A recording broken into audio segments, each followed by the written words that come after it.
¿Qué tal, estimada alumna y alumno? Te saludo de manera cordial, esperando que te encuentres bien tanto de manera física como de carácter emocional. Mi nombre es Benito Martínez Urbalejo, soy profesor de Historia y el día de hoy estaremos hablando de un tema muy interesante, el proyecto político de Maximiliano de Habsburgo. El propósito de esta sesión es conocer cuál fue el proyecto que estableció en nuestro país entre 1864 y 1867 con motivo de la intervención francesa y el imperio de Maximiliano I. Además, responderemos la siguiente interrogante. ¿Qué diferencias existieron entre este proyecto impuesto por las armas y el proyecto legítimo del presidente Benito Juárez García? Antes de iniciar, te voy a pedir que tengas a la mano un cuaderno o una libreta, un bolígrafo, y tomes los apuntes necesarios sobre este proyecto, señalando características políticas, características sociales y algún aspecto económico. Bueno, iniciamos. Seguramente tú conoces el castillo de Chapultepec, por imágenes, alguna visita virtual o bien una visita guiada. Este castillo de Chapultepec, recordarás que fue el asiento veraniego de los virreyes de la Nueva España y en el siglo XIX se convirtió en la residencia oficial de Maximiliano de Habsburgo y de su esposa Carlota de Bélgica. Pero, ¿quién fue Maximiliano? ¿Quién era Maximiliano de Habsburgo? Vamos a ver algunos datos. Maximiliano de Habsburgo nació en Viena, Austria, el 6 de julio de 1832 y murió fusilado en Querétaro el 19 de junio de 1862. Fue hermano del emperador de Austria, Francisco José I, y contrajo matrimonio con la hija del rey Leopoldo de Bélgica, Carlota. Además, ostentó el cargo, por breve tiempo, de Lombardía y Véneto, en donde fue virrey, hasta 1859. Maximiliano estudió filosofía, estudió historia y estudió derecho canónico. Manifestó interés en la botánica, en la poesía, en la pintura y las ciencias navales. Precisamente, hay un poema que data de su juventud y que dice así: me dicen que la hora es triste, sin embargo, no quiero un llanto. El mundo de color se viste y me despido con un canto. Dando gracias a la hermosura que abarca mi visión, quiero morir en la altura que calma mi corazón. Quiero entregar mi vida en tu más bello altar, en la hora de la partida, en una cumbre, quiero estar. Este poema, que como ya dijimos, forma parte de su juventud, resultó una premonición de su destino en el Cerro de las Campanas, aquel 19 de junio de 1867. Ahora bien, ¿por qué un europeo vino a gobernar tierras mexicanas? Como recordarás, después del sitio de Puebla en 1863, el ejército francés avanzó triunfantemente, ante lo cual el presidente Benito Juárez tuvo que salir de la Ciudad de México y se refugió primero en San Luis Potosí. De esta manera comenzó una presidencia itinerante hasta asentarse definitivamente en Paso del Norte, conocido hoy como Ciudad Juárez, Chihuahua. Allí, el presidente representó la legalidad de un pueblo que lo había elegido a través de sus órganos respectivos. En julio de 1863, el mariscal de ocupación, el mariscal Federico Forey, jefe de la expedición extranjera, estableció una junta provisional de gobierno. En la siguiente imagen puedes observar los rasgos más importantes de esta junta de gobierno. Primero, esta junta de gobierno creó un poder ejecutivo que declaró que la república era un mal que era necesario extirpar de la nación mexicana. Por lo tanto, consideró a la regencia. Este se integró por el general Juan Nepomuceno Almonte, hijo de José María Morelos y Pavón, el general Mariano Salas, expresidente de México, y el obispo Pelagio Antonio de la Bastida, al que seguramente conoces como instigador de golpes de Estado y de la Guerra de Reforma. Se estableció también un poder legislativo denominado Asamblea de Notables.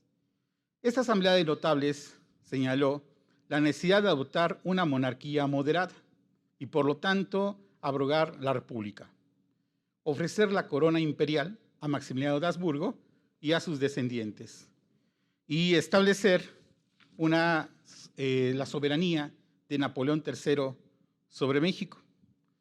En cumplimiento a esta resolución, en octubre de 1863 arribó a Trieste, en Italia, una comisión integrada por José María Hidalgo, Francisco Javier Miranda, Tomás Mejía y Joaquín Vázquez de León.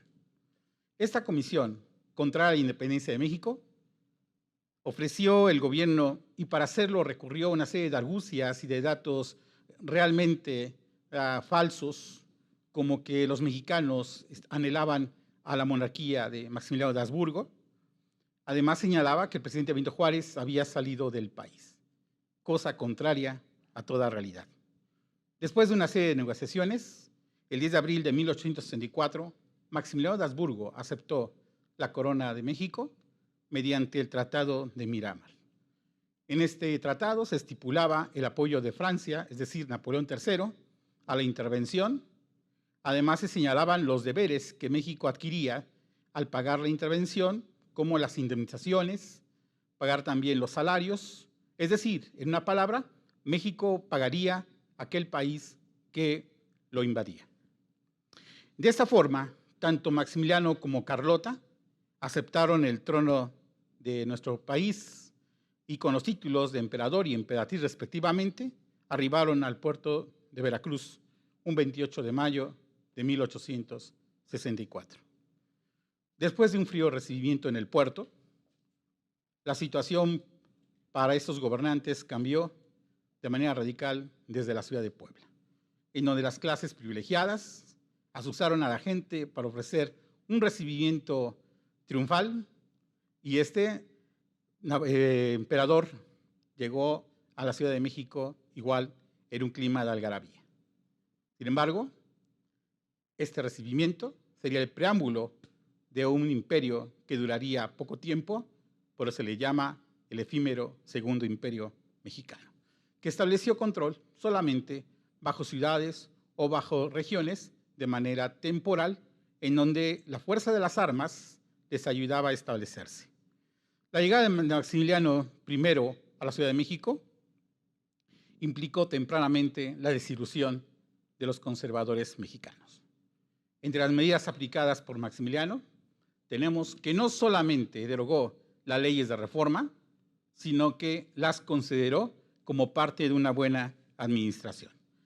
Incorporó a su gobierno a liberales moderados e incluso llegó a invitar a Benito Juárez, cuestión que el benemérito de la patria, el benemérito de las Américas, renunció tajantemente.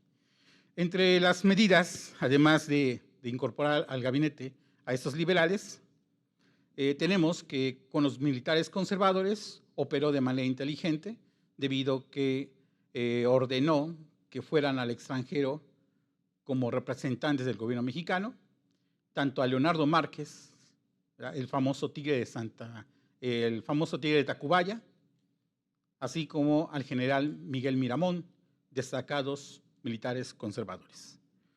Más significativo aún fue el enfrentamiento que tuvo Maximiliano con el clero. Su postura frente a las leyes de la reforma.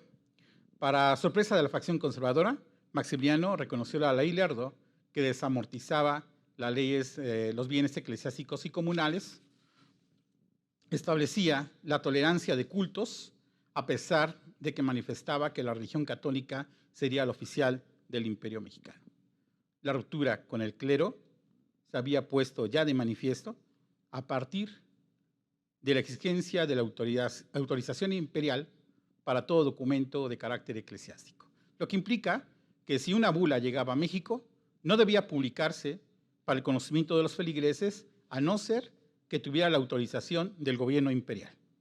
El punto álgido de estas relaciones tensas entre el alto clero y el emperador Maximiliano de Habsburgo se observaron en el famoso proyecto de concordato.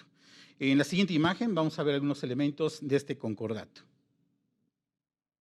El proyecto de concordato de Maximiliano I manifestó primero señalar una libertad de culto ceder los bienes del clero al Estado acorde a las leyes que había impuesto Benito Juárez en el año de 1859, limitar la autoridad del clero solamente a asuntos espirituales, es decir, asuntos de la fe, y sobre todo la desaparición de los fueros eclesiásticos, que era una de las exigencias del proyecto liberal.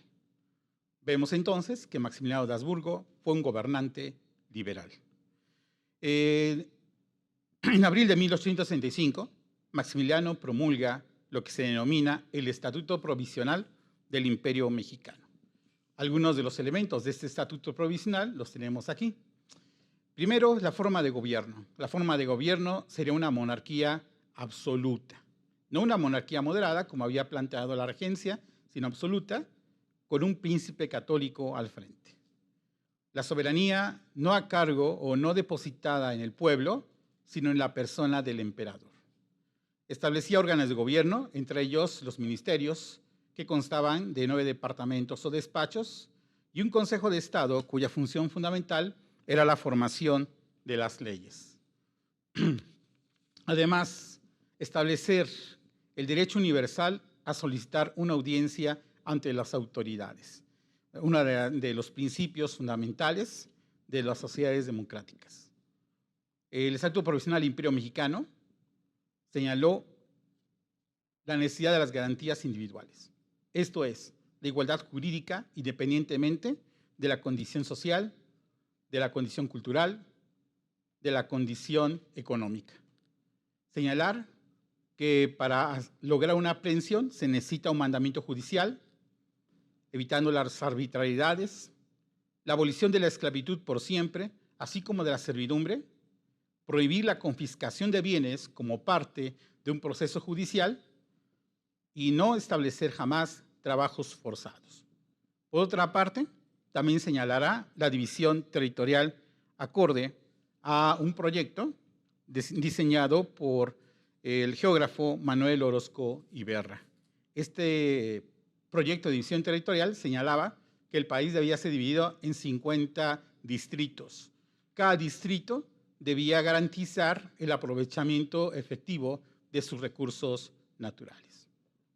En el sentido del orden, Maximiliano permitió que el general Aquiles Bazén, jefe del cuerpo expedicionario, ahora en ese momento, creara una policía secreta. Pero esta policía secreta no se diseñó para perseguir a los liberales, sino curiosamente para perseguir a los conservadores, para vigilarlos. De esta manera, Maximiliano evitaba un golpe de Estado o evitaba cualquier tipo de revuelta. Con el fin de tener el control, Maximiliano ordenó la creación de la Ley Orgánica del Ejército Imperial Mexicano. Otras de las políticas formuladas por el Imperio Mexicano fueron las siguientes. La elaboración de los códigos civil y comercial.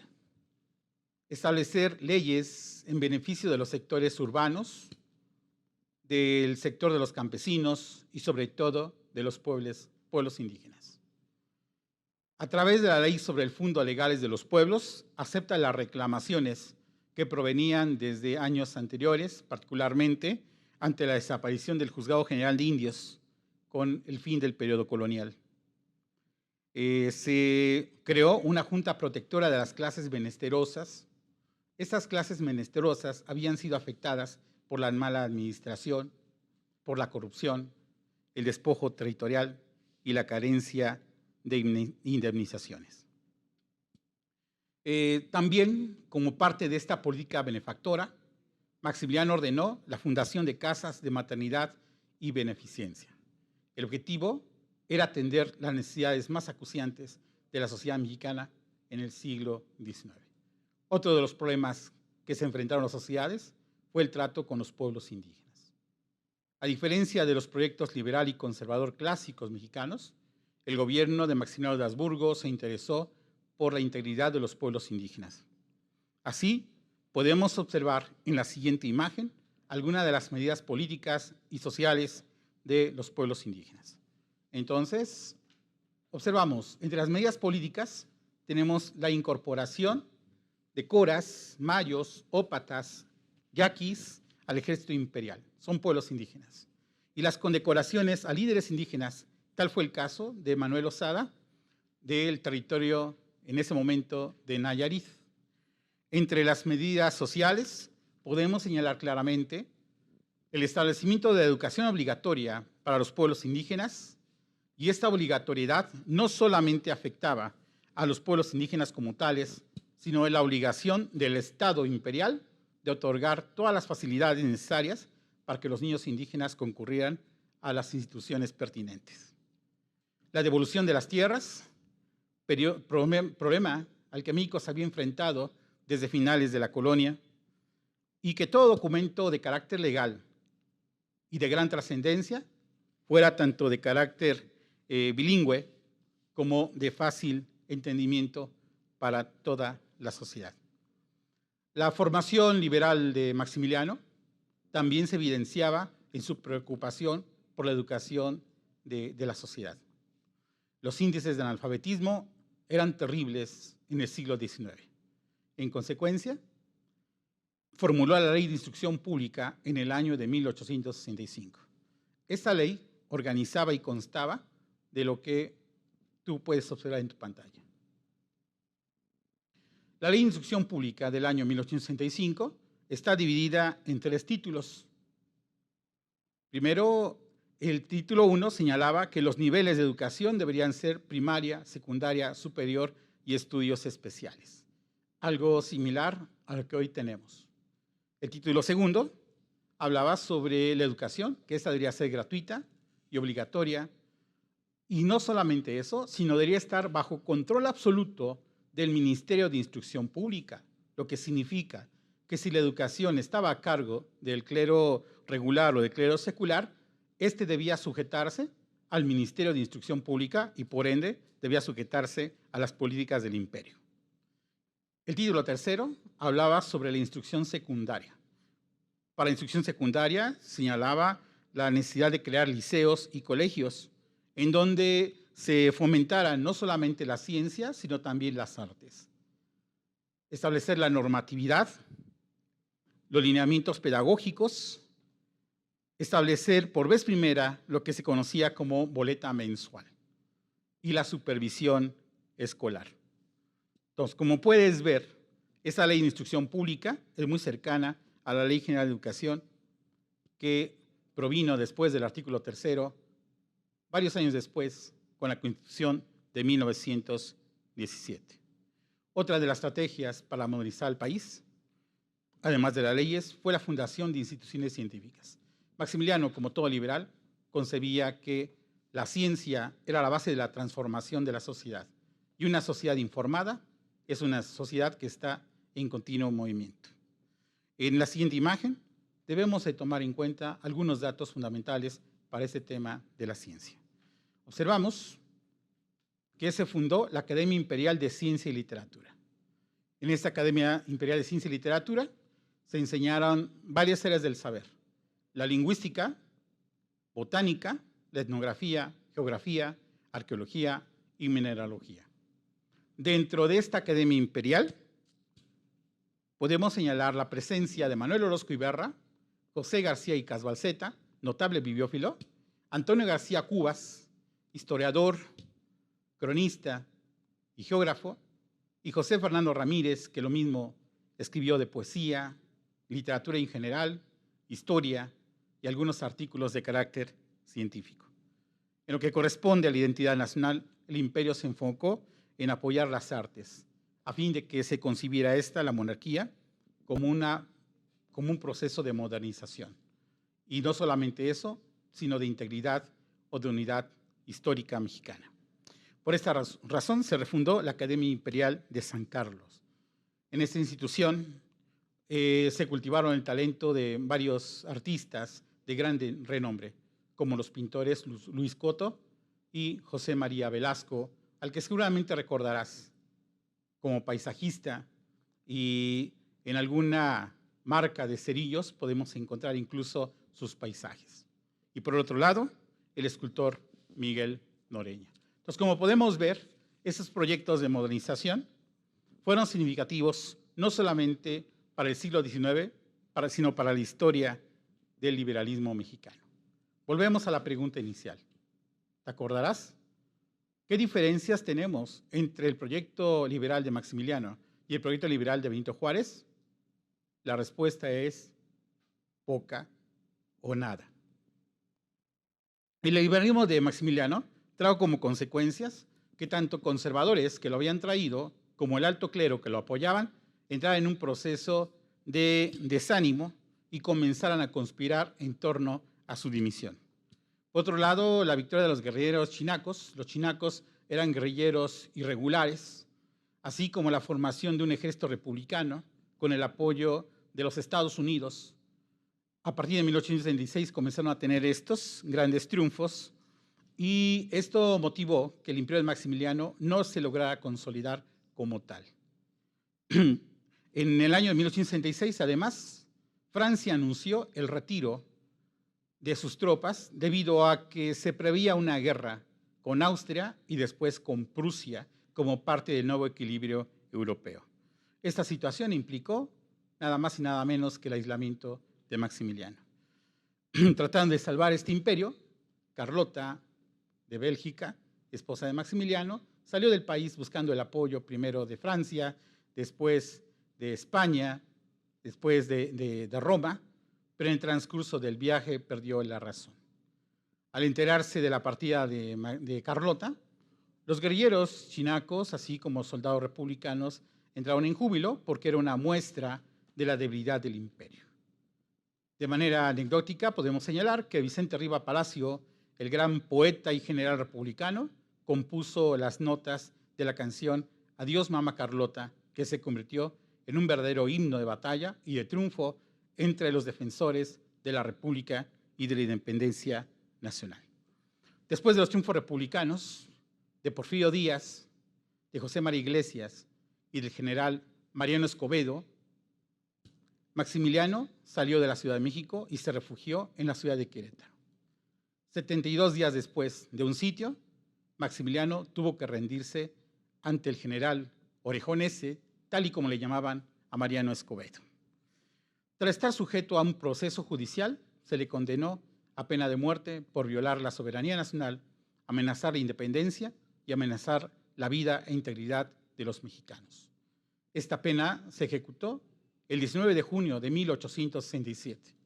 Compartieron la suerte los generales Tomás Mejía y Miguel Miramón. Esto se realizó en el Cerro de las Campanas. Como hemos visto, el proyecto de Maximiliano de Habsburgo apuntaba a la construcción de un Estado moderno. Sin embargo, la manera en cómo se impuso a través de la vía armada y sobre todo en contra de la independencia nacional fue el factor determinante para que éste fracasara estrepitosamente. Ahora bien, con las anotaciones que has realizado a lo largo de la clase, seguramente puedes realizar una actividad de reforzamiento. Te sugerimos que hagas una infografía para que recuperes todos los conocimientos y los aprendizajes clave. Con esta actividad concluimos nuestra clase. Para mí ha sido un verdadero placer estar contigo en esta sesión, conociendo este apasionante periodo de la historia. Mi nombre es Benito Martínez Urbalejo y estoy a tu disposición para recuperar cualquier tipo de información. Ha sido un placer enorme estar contigo. Hasta pronto.